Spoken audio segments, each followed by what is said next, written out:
is one of the houses in the chart in which Neptune feels comfortable. By that, I mean the concerns of Neptune are relatively compatible with the concerns of the fifth. The fifth is dedicated to children. That means biological children, but also the products associated with the creative process.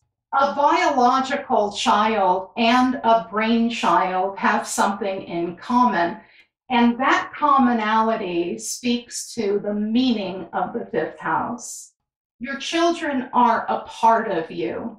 They're a reflection. Likewise, a creative project reflects its creator.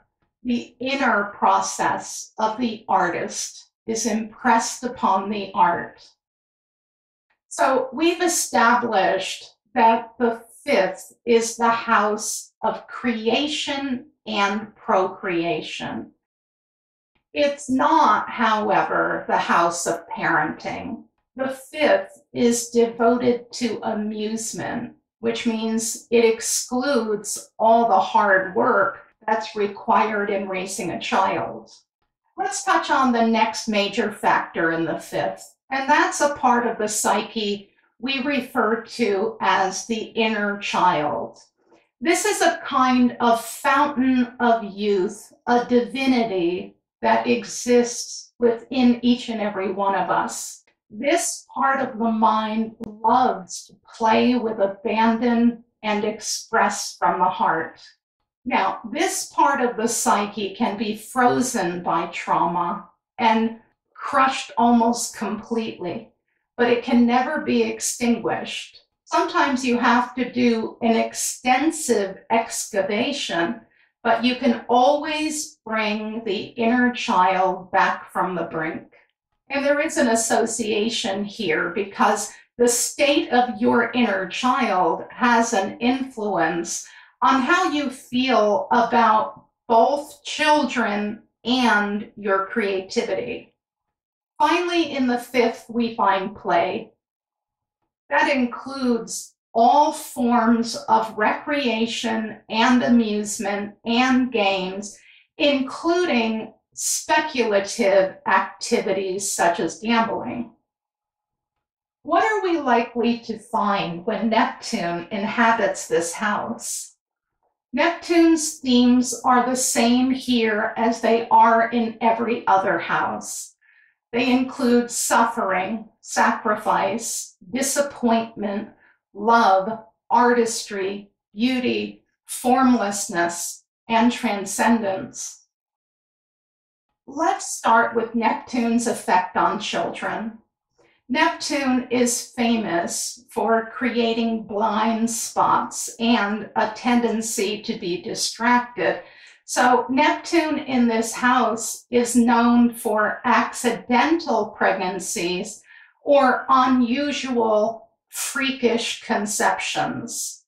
I also hear Neptunian stories of redemption surrounding children from these natives, either needing to redeem themselves with their children in a way that haunts them, or being somehow saved or redeemed by their children. One of the highest expressions of this placement is feeling spiritually healed by children, experiencing a pure love you've never known before. This can rise to Neptune's favorite state, which is transcendence. The other side of Neptune in the fifth is more draining. They feel children are a bigger expenditure of energy than anticipated.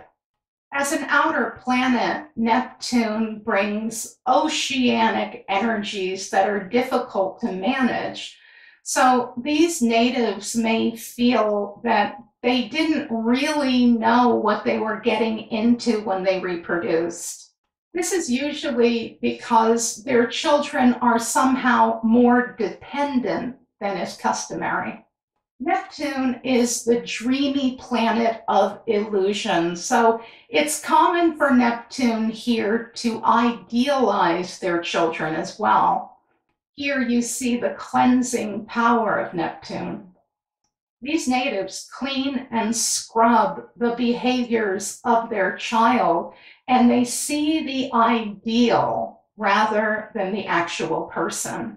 Neptune is prone to say, everything's fine, as a way to swim out of a situation that they perceive as disappointing. Another way Neptune may express is by giving the native an extremely sensitive child, an empath, an artist, expecting a child to be perfect or to bring a perfect love or to fulfill a personal longing are also common expressions of Neptune in the fifth. Neptune wants to give everything, so this planet has trouble with limits and may find it difficult to say no to their offspring. This placement has to learn that a child can hear the word no and still feel loved. Now let's get to creative children and the fifth house's association with self-expression. Here I'm talking about creative work and creative projects. The fifth house includes all creative products on which we see our own image. Anything that expresses our specialness and in some deep way our immortality is found in this sphere of the chart. That means the plays we write, the sculptures that express the inner life, the operas, the poetry, the choreography, the monologues on the stage. Creativity is an experience in pouring out an unedited version of the self. That pouring out is the core of the fifth. People with Neptune in the fifth are likely to say that their creative life saves them. It delivers them. In creativity, they lose and at the same time find themselves. And with Neptune here, there's usually suffering that comes along with creativity. That suffering is usually emotional, though it can include poverty, as in being a starving artist. Art is transcendent. It lifts you away into another world. That's why art is Neptune's domain. Neptune in the fifth is inclined toward love songs, poetic novels, graceful dance, stunning film, and romantic visions. They almost always have a feel for poetry as well. The last major factor we find in the fifth is romantic love. Romance is a combination of recreation, amusement, and transcendence. Neptune is particularly fond of being placed in the house of romantic love because it's intoxicating there. And Neptune enjoys the high. It's unusual to find a person with this placement who isn't a romantic at heart. They tend to believe in the modern view of the soulmate, a divine connection that links two souls. They lean toward fate and karma when it comes to finding their partner. In other words, Neptune spiritualizes their beliefs about romance. And Neptune tends to be in love with the idea of being in love. That means they're in it for the love itself rather than the individual in front of them.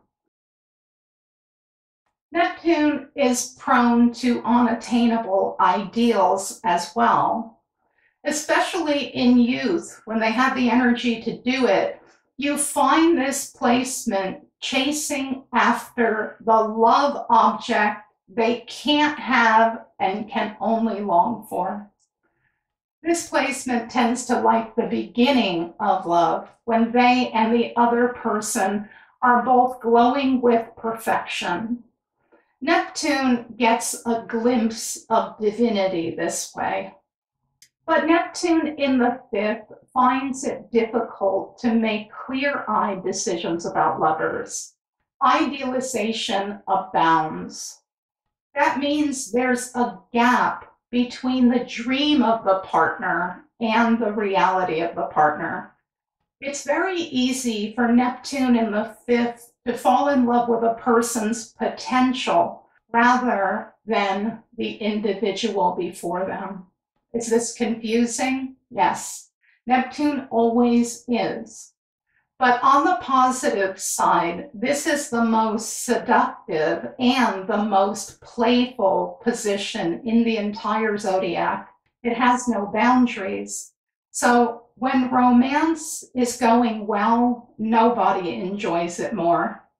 It's important for this placement to go slowly, anchoring themselves every step of the way. Neptune's plan in the fifth is to make you conscious of all feelings surrounding children, creativity, and love affairs. Some of those lessons are painful and shattering. Some are euphoric and transcendent, sometimes at once. Thank you for watching Secrets from an Astrologer's Desk. Stay tuned for all the ways you can get in touch for a birth chart reading and full astrological services. I'm Joy. Neptune in the sixth house is next.